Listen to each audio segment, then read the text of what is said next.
बच्चों, कक्षा 6 विषय गणित और प्रश्नावली अपनी तीसरी चल रही है, जिसमें 3.2 के क्वेश्चन अपने हल करने हैं। तो 3.2 का जो पहला क्वेश्चन है वो क्या कहता है कि किन दो संख्याओं का योग सम होगा। तो विषम संख्याओं का योग सम होगा या दो सम संख्याओं का योग सम होगा। तो सबसे पहले अपने सम और विषम संख्याएं देखते हैं कि अपने पास जो संख्याएं हैं वो कहाँ से शुरू होती है। एक से 1 2 3 4 5 6 7 8 9 इस प्रकार ये सारी संख्याएं क्या हैं, सारी क्या है संख्याएं हैं। इसमें देख तो जो सम संख्याएं हैं वो क्या होती है, 2 से शुरू होती है जिसमें 2 का भाग जाता है, 2 के पाड़े में आती है, या यूं कहीं जिसमें 2 का भाग जाता है। ये सारी संख्याएं तो क्या कहलाती है, सम संख्याएं कहलाती है। ये सारी संख्याएं तो क्या होती है, सम संख्याएं। और इनको छोड़ के जो बच गई 1 3 5 7 9 11, जहाँ फिर यूं कहें कि जिनमें 2 का भाग नहीं जाता वे सारी संख्याएं क्या कहलाती है, वे सारी संख्याएं विषम संख्याएं कहलाती है। जिनमें 2 का भाग जाता है वो सम संख्याएं और जिनमें 2 का भाग नहीं जाता वो क्या है, विषम संख्याएं हैं। अब आपने देखना है कि किन दो संख्याओं का योग सम संख्याएं होता है। दो सम संख्या का योग सम संख्या होता है या फिर दो विषम संख्याओं का योग सम संख्या होता है। तो अपने देखें सम संख्या करके 2 + 4 करें तो 6, 6 + 4 करें तो 10, 6 + 8 करें तो 14, 14 + 8 करें तो 22। इस प्रकार अपने दो सम संख्याएं लेके करते रहें। 10 + 12 करें तो सभी का योग क्या आ रहा है, सम संख्या आ रहा है कि दो सम संख्याओं का योग तो हमेशा सम संख्या होता है। अब अपने विषम संख्या लेके देखें। विषम संख्या 1 से स्टार्ट है तो 1 + 3 4, 3 + 5 8, 5 + 7 12, 7 + 9 16, 9 + 11 20। इस प्रकार इनका योग भी क्या रहा है, सभी में 2 का भाग जा रहा है तो इनका योग भी सम संख्या है, इनका योग भी सम संख्या है।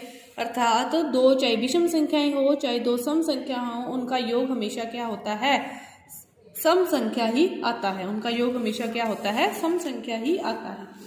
इसके बाद देखो दूसरा क्वेश्चन। दूसरे क्वेश्चन में आपके इस प्रकार कुछ सत्य असत्य के लिए दे रखे हैं। जैसे दूसरे का पहला देखो कि 3 विषम संख्याओं का योग सम संख्या होता है। 3 विषम संख्याओं का, अपने इसको हल करके देखें। अपने दो विषम संख्या है तो हल करके देख ली। अब 5 1 3 है ना, तो 1 + 3 + 5 3 कर ली ना, तो 5 3 8 और 1 9। इसके बाद 3 फिर करें तो 3 + 5 + 7, 7 5 12, 3 15। तो ये क्या आ रही है, विषम संख्याएं आ रही है। ये क्या आ रही है, विषम संख्याएं आ रही है। लेकिन वो अपने को क्या कह रहा है कि वो सम संख्या होता है, लेकिन वो सम संख्या नहीं होता। इसके बाद वो कह रहा है कि 2 विषम संख्याएं और एक सम संख्या। अपने 2 विषम ले लो और एक सम ले लो और उसका योग सम होता है। ये भी आप करके देख लेना। सम विषम का पता चल गया ना, तो वो भी विषम होता है, सम नहीं होता। फिर वो क्या कह रहा है कि 3 विषम संख्याओं का गुणनफल विषम संख्या होता है। 3 विषम संख्याओं का आप गुणनफल कर लो किसी का भी। 1 × 3 × 5 दिए 15 एकम 15, 3 × 5 × 7, 5 दिए 15, 15 को 7 से करोगे तो 105। तो इस प्रकार ये क्या है, विषम संख्या है। तो ये भी क्या कह रहा है, विषम संख्या ही होता है, तो सही है। यदि किसी सम संख्या को 2 से भाग दे दिया जाए तो भागफल सदैव विषम होगा। कोई भी सम संख्या है, जैसे 18 है, 18 को 2 से भाग दोगे तो 9 पे जाएगा, 2 में 18। इसी प्रकार 16 को भाग दोगे तो 2 8 है 16। किसी भी सम संख्या को 2 से भाग दे रहे हैं तो जरूरी नहीं है कि वो हमेशा ही विषम होगा, सम भी तो हो सकता है। 8 को 2 से भाग दोगे तो 2 चौके 8, तो ये गलत है। सभी अभाज्य विषम है। सभी जो अभाज्य हैं वो विषम नहीं है। अभाज्य किसे कहते हैं, जो मतलब जिसमें भाग नहीं जाता। तो 2 3 5 7 9, ये 2 क्या है, 2 से शुरू होते हैं ना, लेकिन 2 क्या है, सम है। तो सभी अभाज्य विषम नहीं है। अभाज्य गुण संख्याओं का कोई गुणनखंड नहीं होता। अभाज्य संख्याओं का, तो अभाज्य का अर्थ ही यही है कि उसको और आगे तोड़ा न जा सके। अभाज्य उसको और आगे तोड़ा न जा सके, उसे ही क्या कहते हैं, अभाज्य कहते हैं। दो संख्याओं का गुणनफल, संख्याओं का योग सदैव, दो अभाज्य संख्याओं का योग सदैव सम होता है।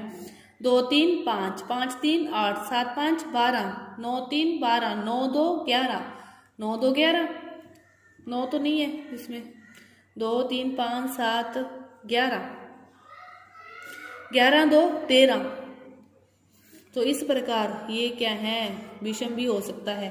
केवल दो ही एक सम अवाज्य है, अवाज्य क्या है, अकेला दो ही है, ये सत्य है। दो से शुरू है तो अकेला दो ही एक सम अवाज्य है। सभी सम संख्याएं वाज्य संख्याएं हैं, सभी जो सम संख्याएं वाज्य संख्या नहीं है, क्योंकि जो अवाज्य संख्याएं हैं वो किससे शुरू है, दो से शुरू है, तो दो क्या है, सम है, तो ये भी क्या हो गया, गलत हो गया। ये था आपका दूसरा क्वेश्चन। तीसरा क्वेश्चन वो कह रहा है कि 13 और 31 अवाज्य संख्याएं हैं, इन दोनों संख्याओं में दो अंक 1 और 3 हैं, तो 100 तक की संख्याओं में ऐसे अन्य सभी युग्म ज्ञात कीजिए। 13 और 31 क्या है, अवाज्य संख्याएं हैं, कि 13 और 31 क्या है, अवाज्य संख्याएं हैं, और इनमें क्या है, एक, दोनों में 3 1 है। इसी प्रकार वो कह रहा है कि सभी में आप ऐसे अंक ज्ञात करो। देखो 12 21, 15 51, 16 61, 17 71, 18 81, 19 91। तो इस प्रकार ये सारी संख्याएं इतनी बन सकती है ना, 11 तो 11 ही रहेगा, 12 13 14 14 41 15 16 17 18। अब देखो इसके बाद अपने देखो 31 32 सारी आप लाइनें ऐसे लिख के देख लोगे।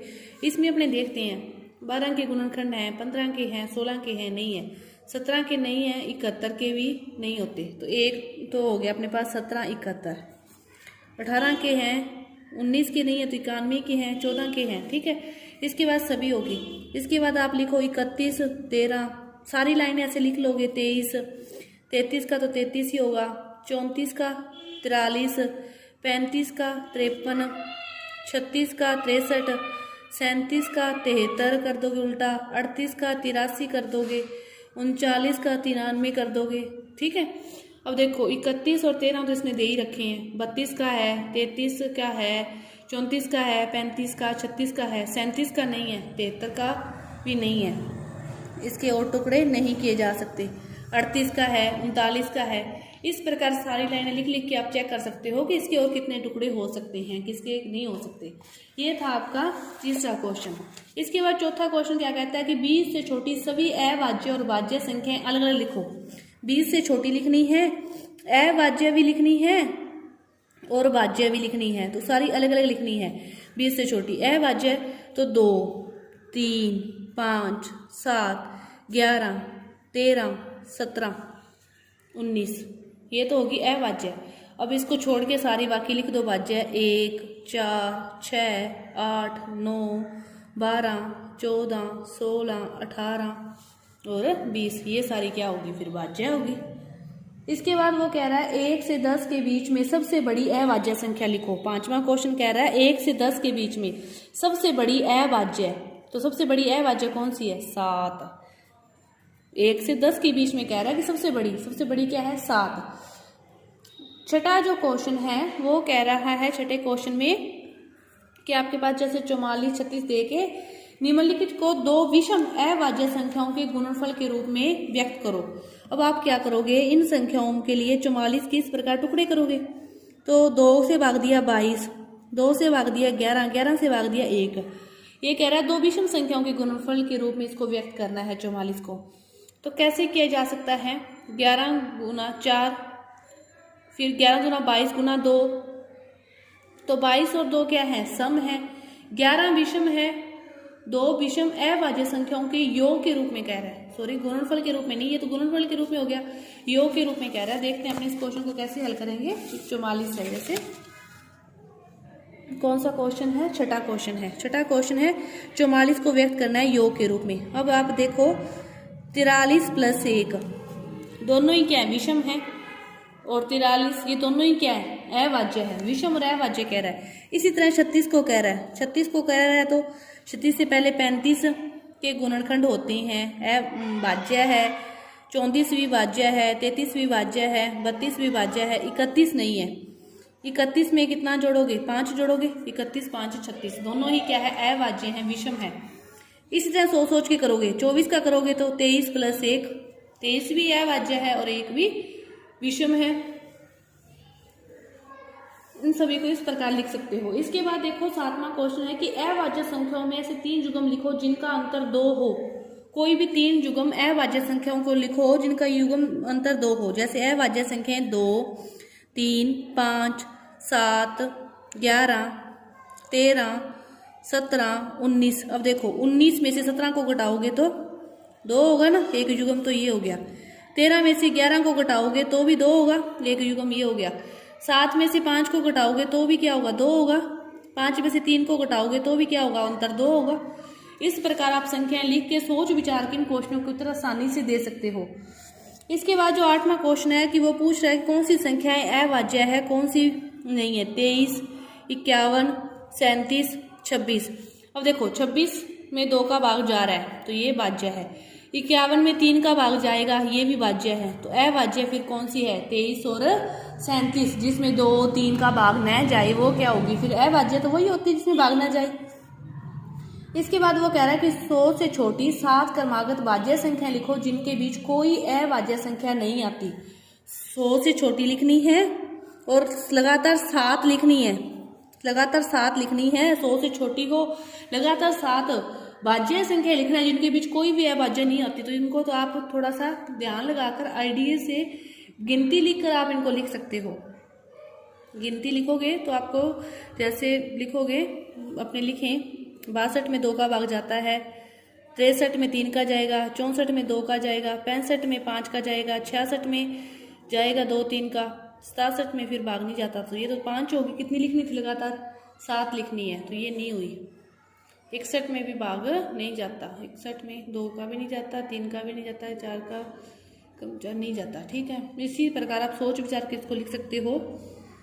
ये नहीं हुआ तो 72, 73 और कौन सा सोचोगे,